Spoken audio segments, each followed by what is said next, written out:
Any minute now.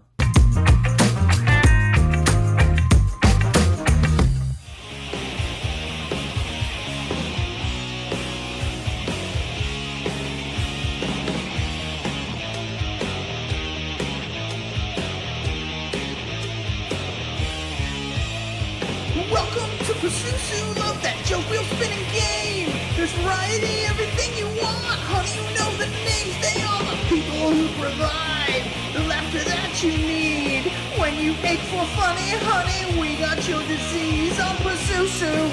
Welcome to PUSUSU, aren't you, cause it's on top. TV. That's right, we on TV.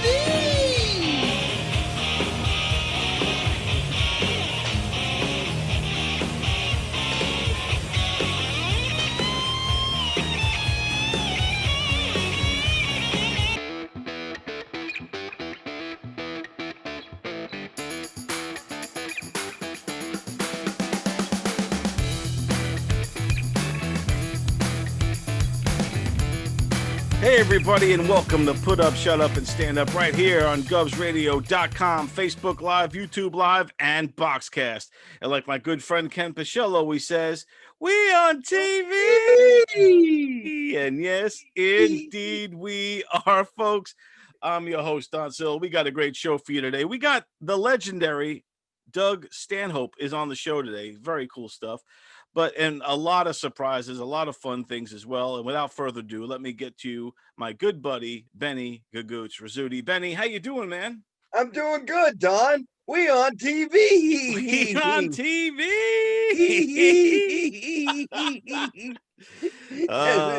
Ken Pichel never fails us. And Ken Pichel also, we led the show in with Ken Pichel's Welcome to the Jungle, where it's, you know, that video, I like that video because it shows basically, you know, everything is in that video, all in one big giant metaphor of 2020, what we've been going through. So kudos to the Jungle and Ken Pichel for doing that song, and then the video was a lot of fun. We'll thank Donald Trump for the cameo in that one. dancing away. But how have you been, Benny? I'm all right. As you can see, I'm still in bed. So I haven't gotten out of bed. You know what it is? It's the changing of the seasons, man. Because, you know, fall is coming. Every day is getting a little bit colder, a little bit more brisk. More of the leaves are changing colors. You know, it's less and less of the summer. So I think that's when a lot of people start to get those, you know, seasonal colds, allergies kick in. You know, it's getting darker earlier now. So yeah, you're right. In the morning, I used to wake up early in the morning to go to work, and I'd be on the road at 5 o'clock, and there would be light. Now it's dark, you know. Yeah, it's just like me and the raccoons. Yeah, exactly. And, you know, that's why I can't wait for it's got to be almost time for daylight savings, because I just want to have a little more daylight in my day. You know, but I think it's going to be like Halloween night. Oh. See, yeah, October 31st. Oh, really? So it's actually yeah. Wow. Okay. I think cool. It's like going to be 2 a.m. Very cool. Even if it isn't, just turn your clocks ahead. Spring ahead for what is it? Spring ahead, fall back. So yeah, so we'll gain an hour. You're gaining essentially in the fall, which is nice. And then at least it's a little lighter out for a little bit, you know, because that's the thing with fall and winter, man. It's just always just dark and gray. And you know, I prefer spring and summer months, man. Me too. I gotta be honest with you. I hate the fall and winter. I do. I can see why people my age go to Florida and stuff. And yeah. I just love, you know, Nancy doesn't like it that hot I love it could be hot all the time, you know? Right. Yeah, same here. I'd rather be hot than cold any day of the week.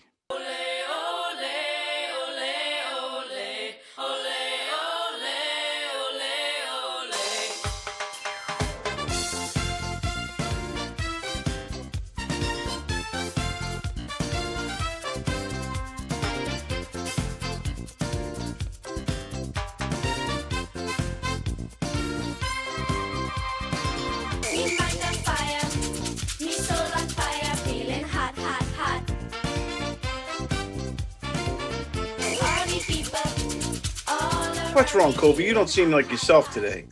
Well, Mom and Dad have been fighting again. Mom and Dad are fighting? That's got to be so hard, Kobe. I'm so sad for you. What are they fighting about? Well, they're fighting over politics. Politics?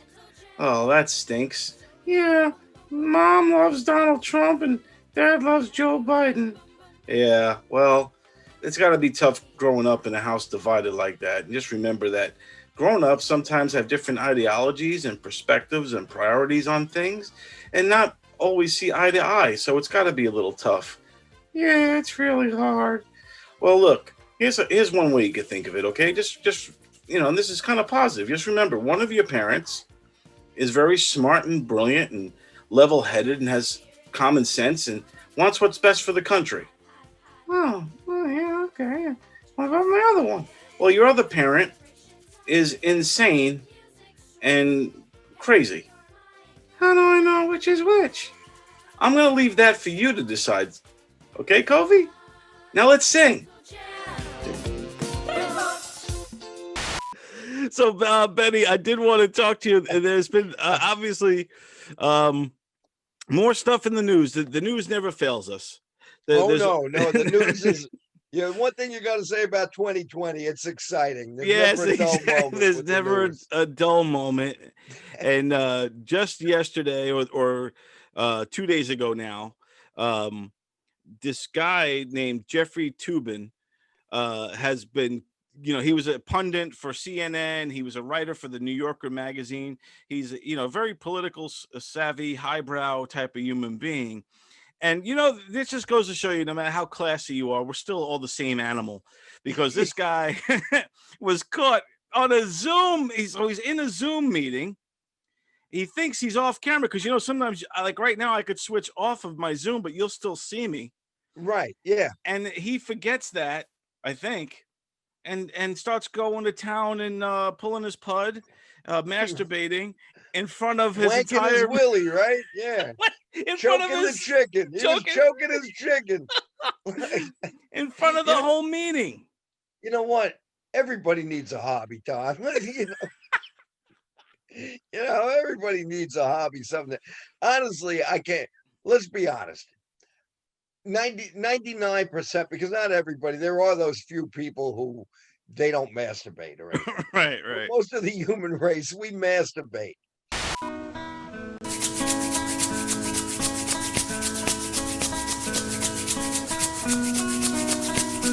But it's just like people don't fart in public. It's the same. Right. There has to be a time. That's what porno is for. For me, I'm like, what would the guy couldn't wait? Like, is like right after the Zoom in his mind, he's done with the Zoom and then right to it. That's like me going, all right, Benny, I'm done. Was there like, yeah.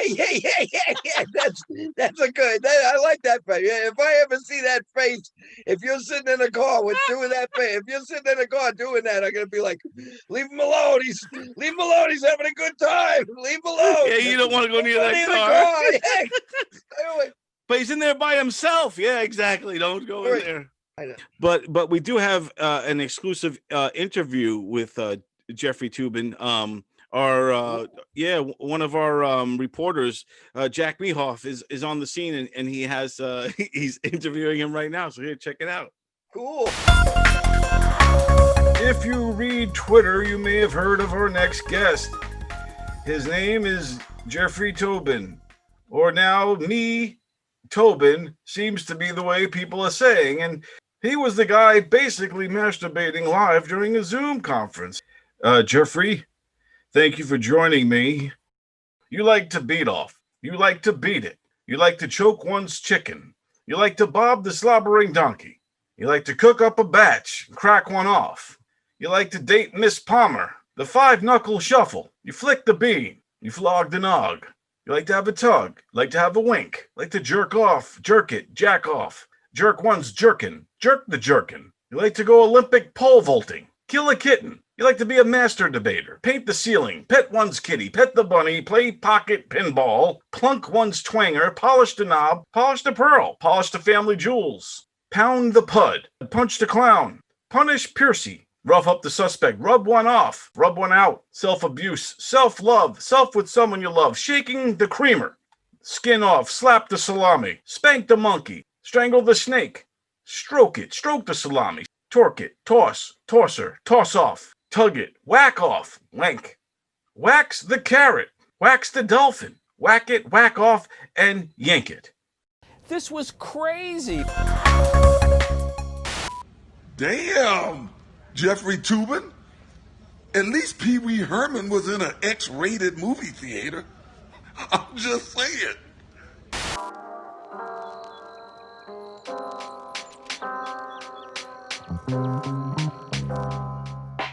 How you doing? Monty Belligerent here. You know what? I have no patience. At my age, I'm 72 years old. I'm out of patience. I have no patience for anything. When I'm driving, and I shouldn't be because I got very bad eyesight, but I don't care. I think I'm 20. When I'm driving, I'm in a parking lot over at the Stop and Shop, and I'm driving through the front of the store, and I let you go in front of me, walking by. Why don't you try running a little bit? You gotta walk so damn slow. I'm like, I was nice enough to let you go, and you gotta walk like freaking Frankenstein. Move! Get the hell out of here! It makes me sick, these people. Hurry up, move it along. I don't have that much time. I'm 72, I'm gonna be dead soon. I have no time to wait for you. Hurry! I want everybody to run. I have no patience. What are you gonna do? I'm Monty Belligerent.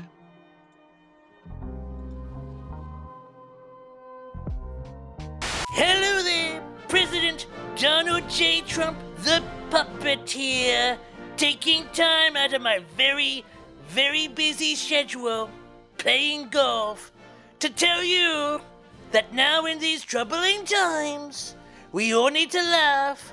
So watch, put up, shut up, and stand up with Don and Benny on GOVS Comedy Club Radio. So many great interviews and hilarious comedy. We on TV. This is a message endorsed by me, President Donald Trump, the puppet. Great stuff. Great stuff. And I know great is put up, shut up, stand up. Don and Benny. They're great. What, it's still on? Go watch it. It's got the presidential seal of approval.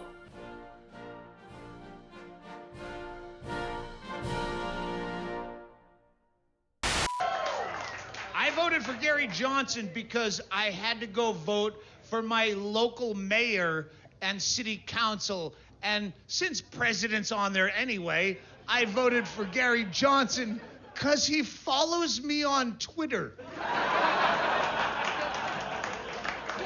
And that's the problem with democracy.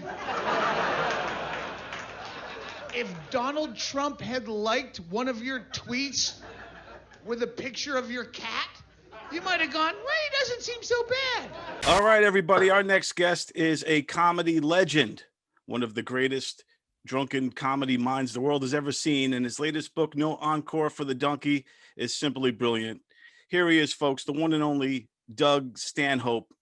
Doug, how's it going, man? How you been? Put up, shut up. Very aggressive. Yes, put up, shut up, and stand up. We were originally a online game show, and then with the pandemic, it made me kind of go back to my roots, doing a show like this, like a talk show type of deal, right out of Governor's Comedy Club. So I don't win shit. Well, if we were to have you on, you would probably be a judge. So yeah, how it works is we have seasoned comedians would judge kind of newer comics, like less than 5 years in, and they would put them through a bunch of rounds and stuff like that. Jackie the Joke Man, what do you say? Well, I'm not giving you any credit for what he said rolling off your back, because I didn't understand a fucking word he said. So, you'd probably be an awesome judge. I would have a hard time being mean for about 2 drinks. Yeah, then the honesty would just come up. But sometimes I think with creative people, especially comedians, sometimes honesty is would help them more so, right, than just telling them that they were good. As long as they realize it's still just one person's opinion, right? I mean, but the things like Kill Tony and that. The good thing is, it's the only way you're really gonna enjoy watching fucking new comics, because most of them suck. That's how it goes. That's how it works. So unless there's someone to make it entertaining to watch them, like, yeah, if they do great, that's a good thing. You had fun. If they suck, you know that they're gonna take a beating, and that's also fun. How do you like the roast battles? You know, they're weird. I like them a lot more than I thought I would. You know, they're fun. You know, like, and once in a while there's something funny in there which doesn't hurt.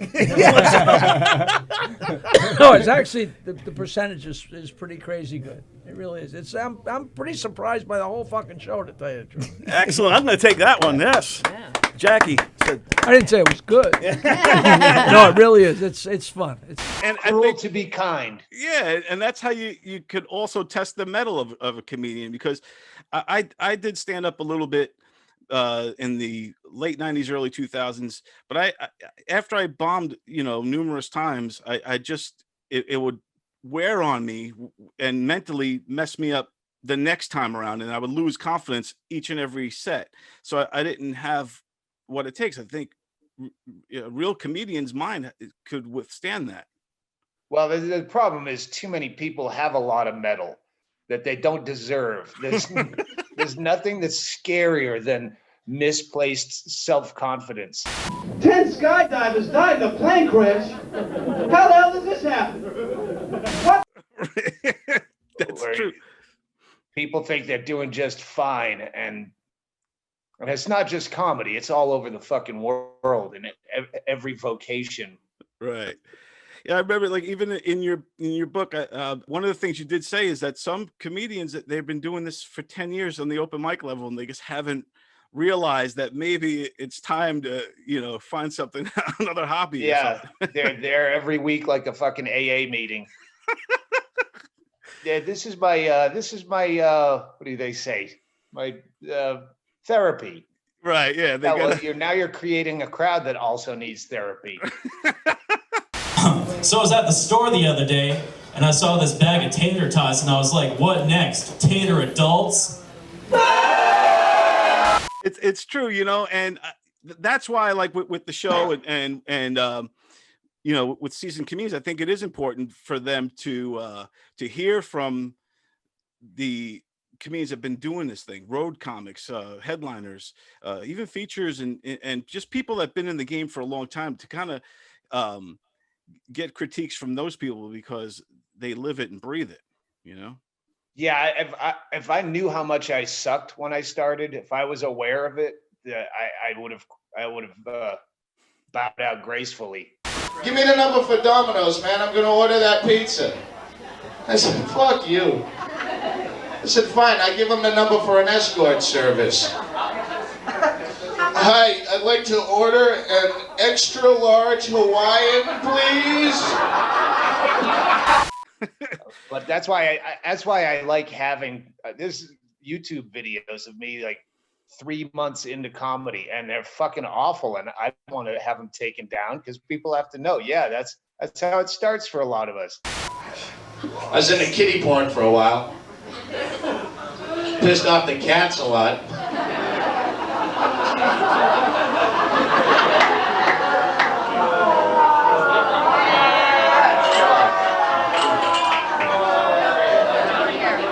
Chelsea joke. Yeah. Oh, sure, you didn't boo for Al's stupid fucking introduction, but you'll boo on a kiddie porn joke.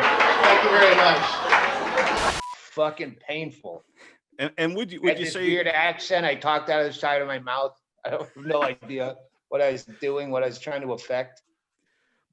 But were you Doug Stanhope right out of the gates, or did you have to find that voice, or were you always kind of the same guy?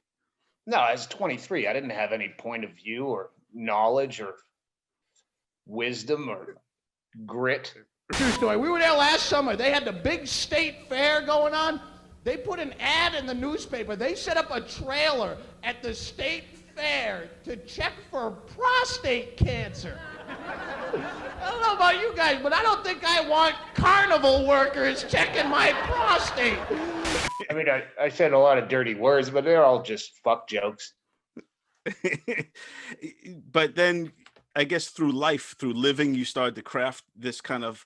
Yeah, I did Doug Benson's podcast once, and he was one of the first guys I worked with on a paid gig in Vegas. And he said I was just the MC at the Riviera, and he said they used to call me Doug Stand Up because it was just all benign, pointless bits about nothing. Did she do that thing at the end where she goes, "Oh baby, come on, you're the best, give it to me."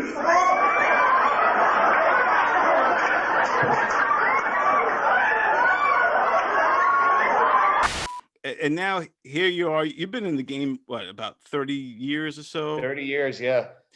And now you're hailed a true comedian's comedian, because like they would say guys like Dave Attell, Louis C.K., Bill Burr, that those guys are comedians, but they all say that you're their guy.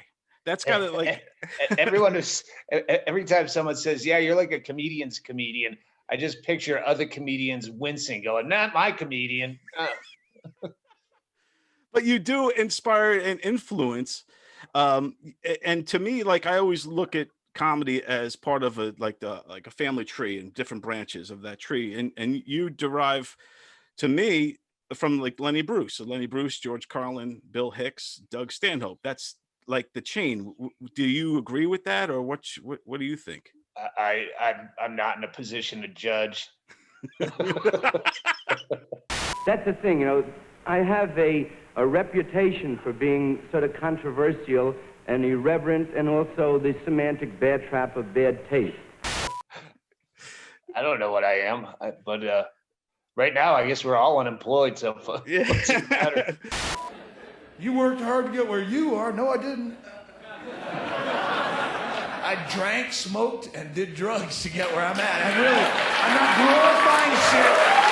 I ain't trying to build it up, but it really is responsible for where I am. I haven't ever tried very hard. I'm here because drugs expanded my imagination and it made me think outside of your fucking reality, and cigarettes gave me the patience to sit and write those thoughts down in a comedy-friendly format that you could understand, and the alcohol gives me the courage to stand up here in front of you judgmental pricks and do it with $250,000 worth of cameras in your face.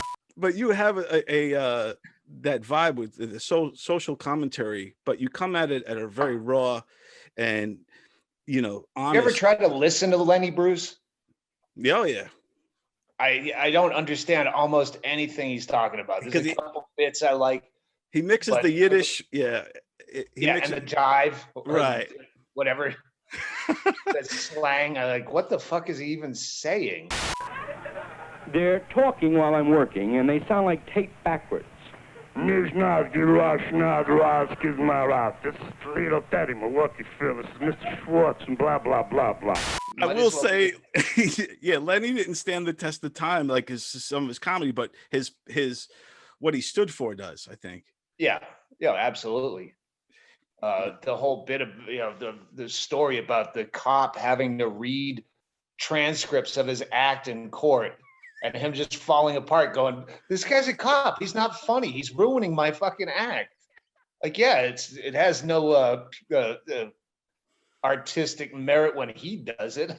That's Can you imagine the cops reading your act? Yeah, people always say that suicide is for cowards who don't want to deal with their problems, so they want an easy fix and an easy solution. Fuck you. Life is like animal porn. It's not for everybody. It isn't. It's sad when kids kill themselves because kids really didn't give life a chance, but life is like a movie. And if you've sat through more than half of it and it sucked every single second so far, chances are it's not going to get great right at the very end and make it all worthwhile. No one should blame you for walking out early. I do understand where people would, watch my show and go, I don't understand why anyone would think that's funny. Honestly, I didn't expect a lot out of this career. I never expected a Emmy award for a TV show I ruined or a Grammy for any dog shit album I put out. The fact that I can sell out my own funhouse for free is overwhelming to me. And that you fake laugh. I like that. That's all I could ever expect. But I think your take on things, they're honest and they're brutal, but and they're also kind of like I know this is stuff you've probably heard before, but things we think but no one would ever say, like, especially in this day and age, like you have that bit about the cop killer, and then you're like, why would they just randomly kill those cops? Oh yeah. You could have killed the cop that killed the unarmed black guy. They said his name on the news and you know where he works. How little legwork are you willing to put into your murders where you go kill 3 random cops and fucking riots, and then this is blue lives versus black lives, where if you killed the actual cop responsible, the entire country would just go, well, that worked itself out. First of all, I think that's a trap when people say, oh, he says what everyone's thinking. Is too afraid to say. Well, if everyone's already thinking it, you don't need me. Try to think. That's like very Jerry Seinfeld. Yeah. But also you fall into that trap of just because you think it, other people must think it too. Maybe not. Right. Maybe you don't think like that at all. And now you look like the really fucking creepy guy. And we're going to be the first generation of elderly people complaining, but in the opposite fashion, where we're going, look at these kids today, these half faggots. We used to do crank off of titty dancers and shit. It was no one got hurt. We had a lot of fun. We got some good stories and herpes out of the deal. It was a fucking good time. I've caught myself on a few bits where I think, wow, that sounds too much like stand-up comedy. Is that too comedy-ish? I try to shy away from anything that sounds too stand-up-y. And is there any comedians, past or present, or influences that you look to, that you say, this guy is the guy? I at the beginning of the quarantine, I forced myself to watch some stand-up. But mostly people I knew. Actually, there's a few that I'd never heard of, and now I'm gonna fucking forget all their names. Sam Morrill was really good. I miss my ex-girlfriend, She never made me wear a condom when we had sex. That's pretty cool, right? I know, because she was on the pill. Ambien? That was good. That was really good. Yeah, that's right. Sometimes you need a date rape joke to take the show to another level. That's a comedy secret, guys. Yeah, I hadn't heard him before. Rogan, of course, his new one I thought was brilliant. His latest. Oh yeah, it's great on Netflix. Yeah, and then there's some that I got, 4 minutes in and went, I just can't. I can't do this. It is hard sometimes, to check it. But like, as far as influences go, were you inspired by the Carlins of the world, or? No, actually, I didn't really like Carlin until later because when he got angry. Yeah, he's old. I didn't like the clever Carlin. Nobody seems to care. Good, honest, hardworking people, white collar, blue collar, doesn't matter what color shirt you have on. Good, honest, hardworking people continue. These are people of modest means. Continue to elect these rich cocksuckers who don't give a fuck about them. They don't give a fuck about you. They don't give a fuck about you. They don't care about you at all. But when I was coming up, it was Dice. Dice was the guy that made me get into comedy.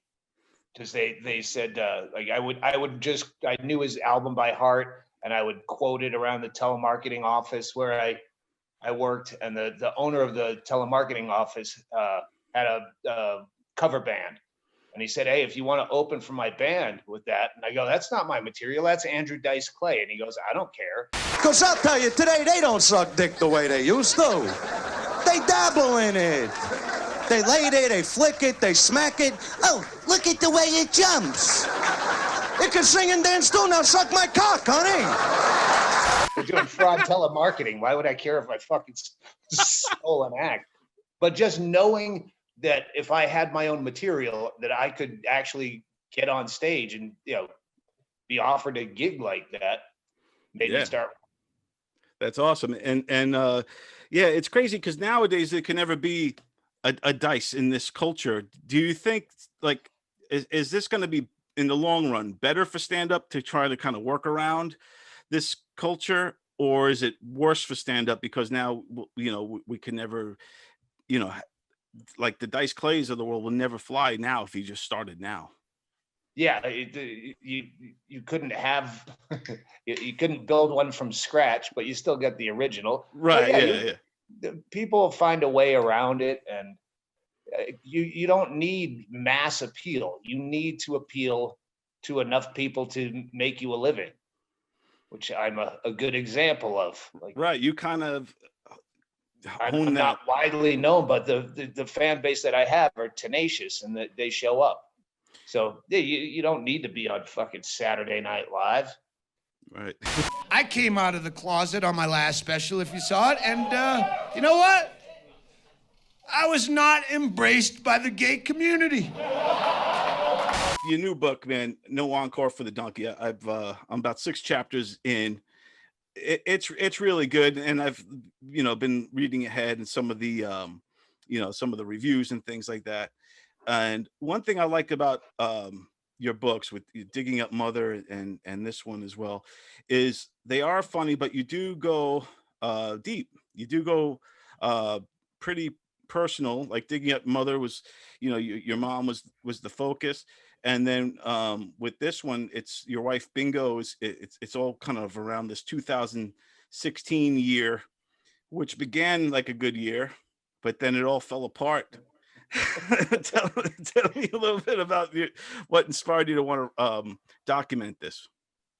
Well, I mean, it was forced to go deep because a lot of, if just the stories on face value, if you listen to the podcast, you know a lot of the stories, so it had to go another layer of skin down to bone. But just the idea that it all happened in one year. I was just doing an accounting. Do you realize what happened just in that fucking year alone? And then I thought, all right, well, now I have a beginning and an end, so I just have to write it. The relationship with you and Bingo, your two are really like in unison. You do belong together. You're kindred spirits in a lot of ways. Explain, your relationship with Bingo.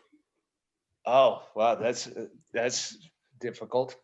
I don't quite get it. I think it's actually almost a brand now.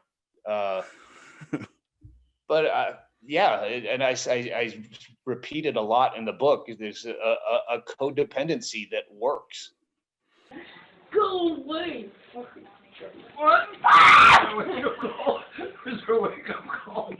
I don't know. What time is it? Oh, jeez. Fucking. Fucking. Right. It's like, people who say, you're self-medicating. Well, if it's working, then shut the fuck up. Yeah, we're codependent in a brilliant way. Right. And you get each other. And and I think that's probably the most important thing, is to really truly get each other. And we also live our own lives. She stays at the quiet house down the street, where Right. I don't mind her hoarding and having, turning bedrooms into more closet space for all her goofy outfits. All right, you get your shit going on there. I got my shit going on here. We get along perfectly. Right on. Well, So, it's been 15 years. 15 years, man. God bless you, my friend. And what's the secret to finding a soulmate? Is there one? No. You just get lucky? Yeah, you get lucky. There is no straight in this damn town that will lead me to you in a half moon after I shadowed my entire body in blue. I mean, on some level, it's a responsibility, but like we don't have that kind of relationship where, okay, well, I went to go see John Mayer with you, so you have to go to the thing with me, and yeah, it's separating your fucking lives. And never understood where people have to. Well, it's my parents. Well, I don't go to fucking weddings, so you go to that. I don't go to funerals. You do that thing. Sometimes it's better to just do it on your own anyway. Exactly. Are you inside Governors? I know that's the Wayne's World backdrop, but you said no. We have a studio inside of Governors, but now with the pandemic, we can't get in there, and so I'm actually in my house right now. I remember playing Governors right after the TWA Flight 800. Oh, and it was still to this day one of my favorite bits I've ever written. So I wrote it on a dare.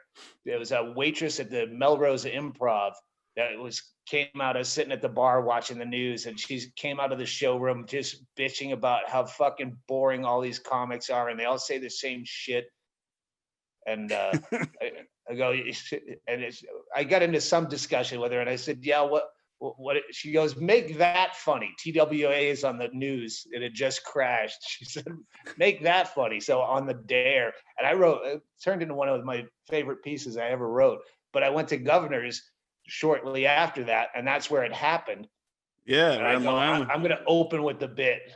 It's the first show of the week, and I opened with it, and they fucking hated me, and there was nothing I could do to pull out of the hole. I just had to go through the rest of my material to dead fucking angry silence.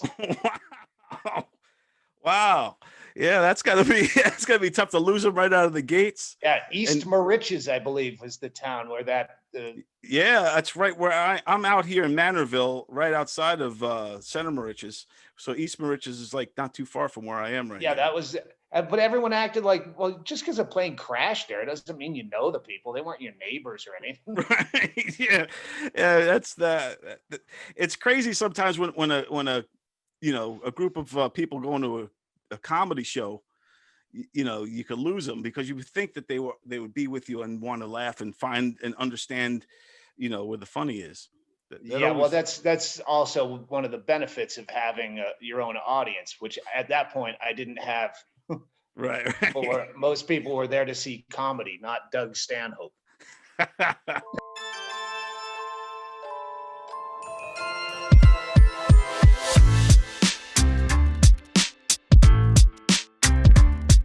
Should Halloween be canceled? In general, yes. You don't need a pandemic to cancel that stupid fucking holiday. If the listener, if you don't know, Halloween is by far the worst day of the year to try to do stand-up. Nobody wants anything because Halloween is an all about you day. I'm gonna fucking dress up like a whore and a pirate and whatever, and I want everyone to look at me. And you don't want to pay attention to someone else. You want people paying attention to you. And I remember doing Halloween shows back when I had to. I had someone who'd come in dressed up as fucking Austin Powers or something, gorilla suit, right front row center. And I would always demand no one on the bill address the fucking guy. He's going to the comedy show. Yeah, I'm in a fucking gorilla suit. They're going to have so much fun with me. Don't even mention them. Don't mention the gorilla. Just let him sit there and fucking sweat in that suit. He can't even fucking drink through it. He's spilling shit down his fucking mask. Yeah. For nothing. You just lost like 40 pounds of sweat and no one ever fucking said a word to you. Oh, that's awesome. When was the last time you dressed up for Halloween and what were you? Oh, I'd rather not say. It's probably almost probably 27 years ago. In Tri-Cities in Washington, and I went up on stage as Aunt Jemima. So, yeah, I won't be holding a position on a Supreme Court anytime soon. What's the scariest movie ever? Wow, I don't remember the last time I was scared at a movie, but fuck, I can't remember. When I was a kid, I know I read the Amityville Horror. Movie wasn't nearly as good, but I remember I read that book when I was probably 12 or 11 or something. I slept in my brother's room for a week. It's right here on Long Island too, Amityville. What's your favorite Halloween candy? Is there Halloween candy? It's not like Easter candy. Well, Halloween candy is just regular candy, but fucking snack size. Right. Like those candy corns and stuff like that. Do you have any opinion on candy? I like candy corn occasionally. I'm a gummy guy. That's what started me doing edibles. I'm like, fuck. I accidentally took. I think I ate 3 because I was just cleaning. I was actually doing sober October, trying to, a couple of years ago, and so I was just fucking out of my tit. It's like not drinking and fucking not smoking. You might as well be doing coke because you ain't sleeping. And so I was cleaning up in the fun house, and someone left a bag of peach gummy rings that were weed. I didn't know it, so I just fucking started eating them while I'm cleaning the place out. And she goes, "You know those are weed, right?" And I'm like, "Oh fuck!" But yeah, I had a good time, so I've been dabbling in those quite a bit. Yeah. So let's go. I've got a few more here. Are space aliens living among us? No. All right. I'd love to believe. I really. And if you ask the well younger me, I'd probably say yes, just because I hope they do. And I still hope they do, but no.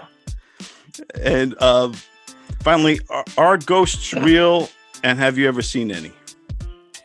No, I've never seen a ghost. But yeah, when you asked about the movie, I've watched some movies where I wasn't scared, but once I shut it off and I realized I'm alone in a quiet house, yeah, get some pea shivers.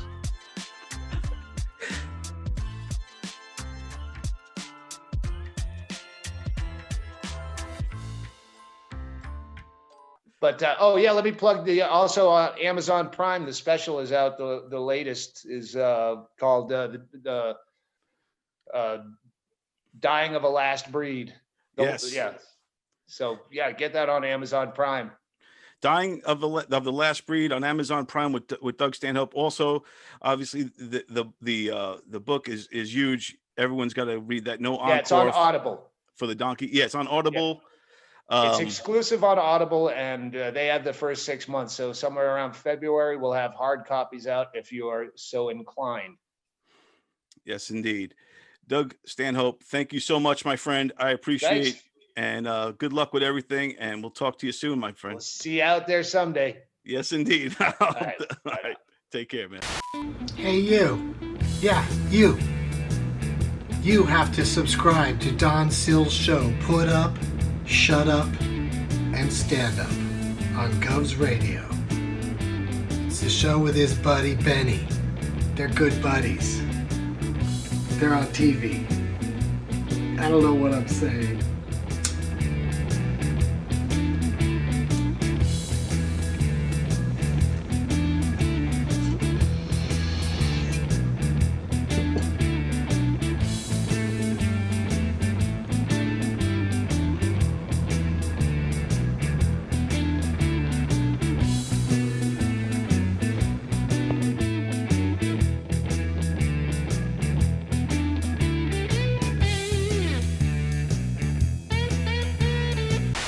So, Benny, when you're sexting, do you use emojis?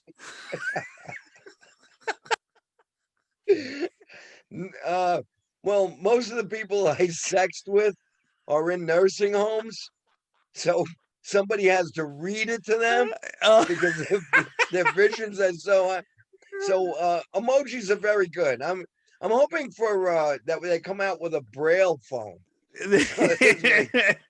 Well, if you want to learn about emojis, yes, we got Renee May is going to teach us how to sext with using emojis. So here, check it out. It's right here. It's really good.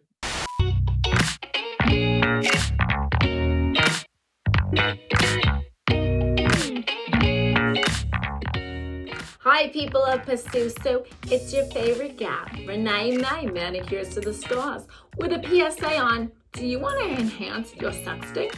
That's right. It may come to you as a shock, but most of those emojis mean something else. A bone, want a bone, perfect for Halloween. A bed, followed by all the tools in the tool shed, want to break the bed. A firework, orgasm. So that's right. For the last 18 years, I've been texting at 12:01 telling everyone I'm orgasming. The shoe face, the shh face, that means let's be quiet and let's do something kinky, like in a public place, like a coat room or a bathroom.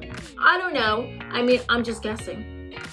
The sushi, taco, and fortune cookie is vagina. The eggplant and the carrot, that's the man's ego. Stroke that the right way and you might play your cards right. The scissors could be some girl on girl action. Sounds hot if you know what I mean. The camel, let's hump. It's like a cute way to say it. The burning flame, that could be you're hot or your loins are hot. Last time I checked, I've never heard anyone say your loins are hot. Shower followed by a wink face. Let's get kinky in the shower. Hey, someone knows how to like it. Yeah, Renee May is horny. Renee May is horny. Just kidding. I had someone take care of that at 10 o'clock this morning for me. Anyway, may all of you end your day in a happy ending. And I'm signing off. Sexting Olay! Hold the phone, stop the presses. I have a very important announcement to make. Don Sills Show. Put up, shut up, and stand up on GOVS Radio. Maybe the best thing to prevent COVID since the N95 mask. Other things it's better than sliced bread, the clapper, actual sex. And that's saying a lot. Listen to us or be burned at the stake! I'm only kidding. Or am I? And another thing that was in the news was they released a brand new mugshot of Bill Cosby, the disgraced legendary comedian. Legendary comedian. I feel so bad. I mean, why do they have to show this picture of the guy? You know? I did have some empathy for him, and I was looking at Twitter, and you see mixed feelings because the guy did date rape women or straight up rape them and drug them.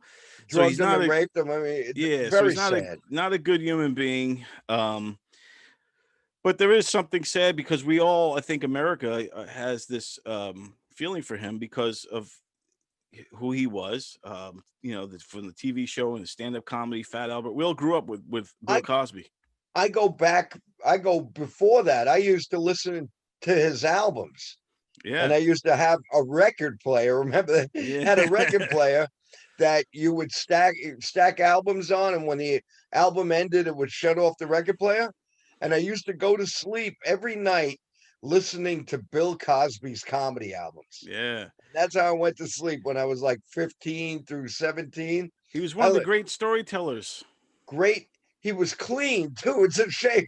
One of the cleanest comedians out there turned out to, drug and rape women, which is very sad. I feel so bad because, like I said, I grew up loving the guy. I grew up before the Fat Albert. He talked about those characters on his album. Yeah, what was the game they played? There's a whole bit about it. Was it putt? What was it called? I forget the bit. I but know. there's a whole I bit. know what you're doing. But that's when he made his intro. Hey, hey, hey, and then he'd come down, and oh no, here comes Albert. Hey, hey, hey! It's Fat Albert. What he did was disgraceful, as you said. What he did was disgraceful, and I don't. But I feel so bad that somebody who he was a hero of mine had become such a villain. That's what a lot of people don't understand about like the younger people don't understand about our generation and your generation is that we grew up with this guy. We idolized him. He's a hero. And to see your hero fall like that, even though he's wrong, it's despicable what he did. He's despicable, yes. It's a despicable act. But it's like if it was a family member does something despicable, you're still going to have empathy and feelings for that person, even though you know that they're wrong and they deserve what they've gotten. And you're seeing that image of his face, and he just looked haggard, and his hair was overgrown. He didn't look like the man. God. How old is the man? He's in his 80s, right? Yeah, he's old. Yeah, he's up there, and there's no reason. Okay, what he did was disgraceful, and he deserves to spend the rest of his life in prison. And you've taken away so much from him, which he deserves. Okay, But you don't have to show the man's picture. You don't. It makes you feel bad because he's an older Was a guy, slap in the face. Yeah. and we all know his legacy, and it's all out The the window. legacy's trashed. It's You know, trash. I was telling another comedian a while ago, like when these things happen, like Bill Cosby's no longer even in people's top 5. When they say the top 5 favorite comedians, they'll skip Bill Cosby, even though he's to me he's always been in the top 3. It was always Carlin, Pryor, and Cosby were the top 3 comedians, and Okay, then and all that legacy is gone now to me. and it's Because still now, if you and I was sitting together and we were like, let's watch an old stand-up guy, I'd probably grab my Richard Pryor right. DVD. And that's the irony, is because Richard Pryor was he was a lot more dirty and F-bombs and this and that, where Cosby was the clean guy, but yet look at the one that ended up in jail. You just cannot beat correct information from correct sources on male-female relationships to develop a healthy attitude towards sex. By correct sources, I'm referring to your parents, teachers, or your school nurse. They'll tell it the way it is. And right. But the thing too with Bill Cosby himself, is that does stand the test of time if you watch that even today, because he talks about family, all his stories about family and the dynamics of a family, and it also is a unifier in the sense that Black families, white families, Chinese families, Asian families, whatever, that we all have in common is the family structure, and that kind of comedy brings everybody together, and it's a damn shame that that this happened and Cosby lost his legacy, man. Right. Of all people for this, Yeah. To find this out about, as I said, to find this out about one of my comedy heroes. Yep. Because True he's indeed. definitely, he's definitely, he would be in my top 5. The only reason I wouldn't put him in, because I still find him funny, but I can't turn away from what he did, from the crimes he committed. This is Bill Cosby coming at you with music and fun. And if you're not careful, you may learn something before we are done. I'ma tell you some zip pop, I'ma zip it you. You're done now. Hey y'all, this is Ken Pichelle. You are watching Hood Up, Shut Up, and Stand Up, affectionately known as PUSUSU, here on GOVS Comedy Club Radio, Facebook, YouTube, Boxcast. Wait, Boxcast. We on TV! We on TV, y'all! Another one.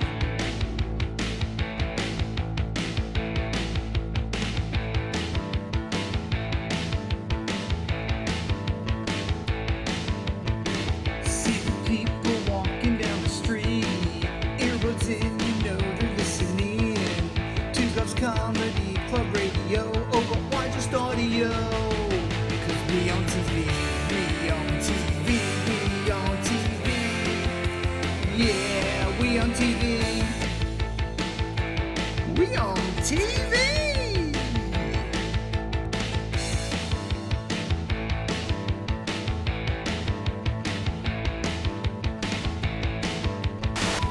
All right, Benny, that's the show for today. Another fun one. Doug Stanhope, man, he's just awesome.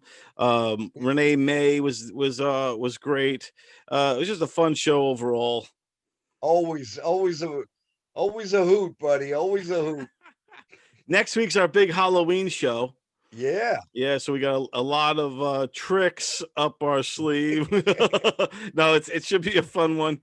We're gonna have, I think, Mike Bichetti will be on the show, and Adam Hunter, and a couple other surprises along the way as well. So it's gonna be another fun one, and hopefully we can get out and do a remote show. We haven't done a remote one in a couple of weeks. It's just been tough, like we said earlier in the show.